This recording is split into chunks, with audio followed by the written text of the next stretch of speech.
சங்கீதம் 77:10. அப்பொழுது நான், இது என் பலவீனம், ஆனாலும் உன்னதமானவருடைய வலதுகரத்தில் உள்ள வருஷங்களை நினைவு கூறுவேன். இந்த ஆசாப்பினுடைய சங்கீதம், இந்த சங்கீதத்தின் ஆரம்பத்திலேருந்தே நம்ம தியானிச்சுட்டு வர்றோம்.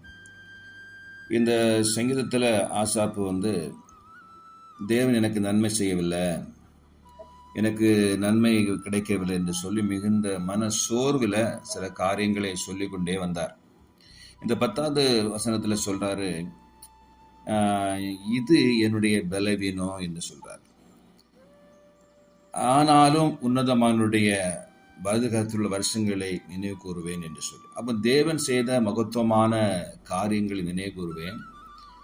இது என்ற பலவீனம், தேவன் எனக்கு இரக்கம் செய்ய மறந்துட்டாரோ, தேவன் என்னுடைய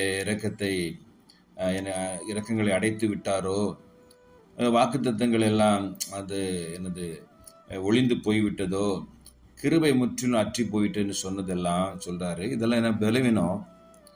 ஆனாலும் உன்னதமானுடைய வலதுகரத்துள்ள வருஷங்கள் நினைக்கிறேன், அப்புறம் வலதுகரத்தினுடைய மகத்துவத்தை, தேவனுடைய வல்லமைகளை நான் நினைவு கூறுகிறேன் என்று சொல்லி நினைச்சுக்கிறாரு. இந்த ஆசாப்பு தன்னை திடப்படுத்திக் கொள்கிற காரியம்தான் இங்கே வாசித்தோம்.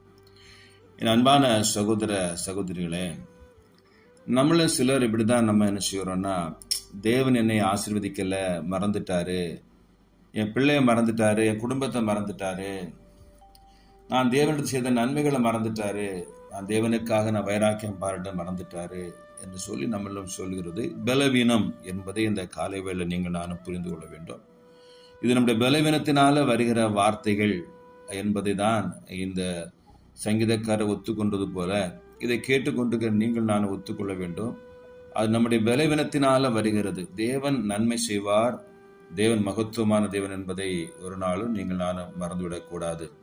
சங்கீதம் 31:22 சொல்லுகிறது, உம்முடைய கண்களுக்கு முன்பாக இராதபடிக்கு வெட்டுண்டேன் என்று நான் என் மன கலக்கத்தினாலே நான் சொன்னேன், ஆனாலும் நான் உம்மை நோக்கி கூப்பிட்ட போது என் விண்ணப்பங்கள் சத்தத்தை கேட்டீர். பாருங்க, மன கலக்கத்தினாலே சொன்னேன் சொல்லிட்டு இந்த சங்கீதக்காரன் சொல்றார். உம்முடைய கண்களுக்கு முன்பாக இராதபடிக்கு வெட்டுண்டேன் என்று நான் என் மன கலக்கத்தினால சொன்னேன். நீர் என்னை தள்ளிட்டேரு, என்னை நன்மை செய்யலை என்று சொன்ன வார்த்தை மன குழப்பத்தில் சொல்லிட்டேன், அல்ல மன கலக்கத்தில் சொல்லிட்டேன். ஆனாலும் நான் உம்மை நோக்கி கூப்பிட்ட போது என் விண்ணப்பங்கள் சத்தத்தை கேட்டீர். பார்த்தீங்களா, ஆண்டவர் என்ன செய்வார்னா நம்முடைய விண்ணப்பங்கள் சத்தங்களை கேட்கிறார். ஆனால் சில நேரங்களில் மனக்குழப்பத்தினால நம்ம என்ன செய்கிறோம், என்ன என்று சொல்லி சோர்ந்து போய் சில வார்த்தைகளை சொல்லுகிறோம். இது நம்முடைய பலவீனம். ஆனால் தேவன் நம்மை எப்போதுமே ஆசீர்வதிப்பதற்கு அவர் ஆயத்தமாகவே இருக்கிறார். அவர் உங்களுக்கு எனக்கு நன்மை செய்வதற்கு எப்போதும் விருப்பம் உள்ளவராய் இருக்கிறார் என்பதை நீங்கள் ஒரு நாளும் மறந்துவிடக்கூடாது. யாத்திராகமம் 15வது அதிகாரம் 6வது வசனம், கர்த்தாவே உம்முடைய வலதுகரம் பலத்தினால் மகத்துவம் சிறந்திருக்கிறது. கர்த்தாவே உம்முடைய வலதுகரம் பகைஞனை நொறுக்கிவிட்டது.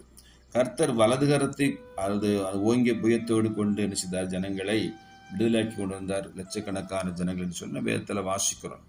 அப்படிப்பட்ட மகத்துவமான தேவன் என்பதை நீங்கள் நானும் மறந்துவிடக்கூடாது. அவர் ஜனங்களை விடுதலையாக்கி கொண்டு வந்த காரியங்கள் வேதத்தில் வாசிக்கிறோம். அவ்வளவு கூடவே இருந்து அவர் எல்லாவற்றையும் நடத்தினார். அதே ஆண்டவர் தான் இன்றைக்கு உங்களோடு கூட இருக்கிறார், என்னோடு கூட இருக்கிறார், நம்மோடு கூட இருக்கிறார், இருந்து மகத்துவமான செயல்களை இன்றைக்கு செய்து கொண்டிருக்கிறார். ஆனால் நம்முடைய மன குழப்பத்தினால் அல்லது பலவீனத்தினால சில நேரங்களில் தேவன் இல்லை, தேவன் எங்கே போனார் அங்கே போன சொல்லி நம்ம புலம்பிக்கிட்டு இருக்கிறோம். இது நம்முடைய பலவீனம் என்பதை புரிந்து கொள்ள வேண்டும். அவர் மகத்துவமான வல்லமையான பராக்கிரமான காரியங்களை செய்து வந்ததை எல்லாம் வேதத்தில் வாசித்தோம், தியானித்தோம். ஆனால் நம்மிடத்தில் இன்னவில்லை, அந்த விசுவாசம் வரலை. பாருங்க, ஒரு தகப்பனா தன் மகனை கொண்டு இயேசுக்கு வரும்பொழுது மார்க்கு சுவிசேஷம் 9ஆம் அதிகாரத்தில் அது சொல்லப்படுகிறது. ஒரு வசனத்தை வாசிக்கிறேன்னு கேளுங்க. 24 வசனம் சொல்லுது, உடனே பிள்ளையின் தகப்பன், விசுவாசிக்கிற ஆண்டவரே, என் அவிவிசுவாசம் நீங்கும்படி உதவி செய்யும் என்று கண்ணீரோடு சத்தமிட்டு சொன்னார். ஆண்டு சொல்கிறாரு, நீ விசுவாசித்தால் எல்லாம் கூடும், விசுவாசம் எல்லாம் நடக்கும்னு சொன்னார். அப்போ விசுவாசம், அவிவிசுவாசத்தினால தான் உன் மகனுக்கு என்ன செய்யல, உன் மகளுக்கு என்ன செய்யல, அற்புதம் நடக்கல, அது உனக்கு நடக்கல. இதை கேட்டுக்கொண்டு அன்பு சகோதர சகோதரியே, அல்லது உங்களுடைய அல்லது அவிவிசுவாசத்தினால அல்லது என்னுடைய அவிவிசுவாசத்தினால சில காரியங்கள் தடைபட்டு கொண்டிருக்கிறது. எனவே இந்த தகப்பனா சொல்கிறாரு, ஆண்டவரே, என் அவிவிசுவாசம் நீங்கும்படி உதவி செய்யும் என்று கண்ணீரோடு சத்தமிட்டு சொன்னார். எனவே அவன் விசுவாசிக்கிற ஆண்டவரே என்று சொல்லி அறிக்கையிட்ட போது அற்புதம் நடந்தது. இந்த சங்கீதக்காரன் சொன்னாரு, அவிசுவாசமான வார்த்தைகளை சொல்லிட்டு இருந்தார். ஆண்டு எனக்கு செய்யல, அப்படி நடக்கல, அப்படி எனக்கு என்னது வந்துட்டு, நான் இவ்வளவு நாளும் ஆண்டருக்காக நான் தூக்கிச்சு கொண்டே இருக்கிறேனே, ஆண்டருக்காக நான் ஜெபிக்கிறேனே, ஆண்டருக்காக உழைக்கிறேனே, ஊழியம் செய்கிறேனே, எல்லாம் செய்கிறேனே, ஒண்ணுமே நடக்கலையே என்று சொல்லுகிற அங்கலாய்ப்பு நமக்குள்ள இருக்கிறது. அதே போல சங்கீதக்காரனுக்கு இருந்தது. ஆனால் அவர் நினைச்சுக்கிறாரு, அதை என்னுடைய பலவீனம் என்று சொல்லி ஒப்புக்கொள்றார். இந்த காலை வேளை நீங்கள் ஒப்புக்கொள்ள வேண்டும், நம்முடைய பலவீனத்தினால தான் அப்படி நம்ம நடந்து கொள்றோம். இந்த தகப்பனார் உணர்வடைந்து அவிவிசுவாசம் நீங்கும்படியாக மன்றாடி அதை மனமாறி விசுவாசித்த போது அற்புதம் நடந்தது. இன்றைக்கு கர்த்தர் அப்படிப்பட்ட அற்புதங்கள் நமக்கும் செய்ய வல்லவராயிருக்கிறார். என்னாகமம் 23வது அதிகாரம் 21, 22 வாசிக்கிறேன், கேளுங்க. அவர் யாக்கோபிலே அக்கிரமத்தை காண்கிறது இல்லை, இஸ்ரவேலை குற்றம் பார்க்கிறதும் இல்லை. அவருடைய தேவனாகிய கர்த்தரோடு இருக்கிறார், ராஜாவின் ஜெய கம்பீர் அவர்களுக்குள்ளே இருக்கிறது. தேவன் அவர்களை எகிப்திலிருந்து புறப்பட பண்ணினார், காண்டாமிருகத்துக்கு ஒத்த பலன் அவர்களுக்கு உண்டு. பார்த்தீங்களா, ஆண்டவன் சில ஜனங்களை எகிப்திலிருந்து புறப்பட பண்ண ஜனங்களுக்கு காண்டாமிருகத்துக்கு ஒத்த பலன் அவர்களுக்கு உண்டா. உங்களுக்கும் உண்டு, எனக்கு உண்டு. அப்படி நம்மளை பலஸ்தாலியாக ஆண்டவர் வைத்திருக்கிறார். நம்ம என்ன செய்கிறோம், ராஜாவின் ஜெயகம்பீரம் நமக்கு உண்டு. எனவே அவர் என்ன செய்யல, யாக்கோபிலே அக்கிரமத்தை காண்கிறது இல்லை, இஸ்ரவேலிலே குற்றம் பார்க்கிறதும் இல்லை. அவர் நம்மை குற்றம் கண்டுபிடிக்கிறது இல்லை. அவருடைய தேவனாகிய கர்த்தர் அவளோடு கூட இருந்தார். நம்முடைய ஆண்டவர் நம்மோடு கூட தான் இருக்கிறார். ஆனால் நம்மகிட்ட என்ன சந்தேகம் வருது, ஆண்டவர் இல்லை, அவர் என்ன செய்தாரு, வாக்குத்தத்தம் செய்தாரு, அது மறந்துட்டாரு, அல்லது எனக்கு சேவம் சொன்னார் மறந்துட்டாரு, ஆண்டவர் என்னைய விட்டு போயிட்டாருன்னு சொல்லி நம்ம உடைய அந்த பலவீனத்தினால அப்படி குழம்பி இருக்கிறோம். அந்த குழப்பம் நம்ம விட்டு நீங்கும் பொழுது கர்த்தர் நம்மை உதவி செய்ய முடியும். இங்கே சங்கீதக்காரன் சொல்லும் பொழுது சங்கீதம் 73:22, நான் காரியம் அறியாத மூடனானேன், உமக்கு முன்பாக மிருகம் போல் இருந்தேன் என்று சொல்லி. பாருங்க, நான் ஒரு மூடனாக இருக்கிறேன், மிருகம் போல் இருந்தேன், உம்முடைய வல்லமைகளையும் மகத்துவங்களையும் அறிந்தும் நான் செய்யல, அது மறுதளித்தவனாக இருந்தேன் என்கிற வார்த்தையை தான் இங்கே சங்கீதக்காரன் தன்னுடைய நிலைமையை ஆண்டு சமூகத்தில் என்ன செய்யார், ஆண்டு சமூகத்தில் சொல்றார். இங்கே ஆசாப் சொல்லும் பொழுது வருஷங்களை நினைவு கூறுறேன்னு சொல்றார்.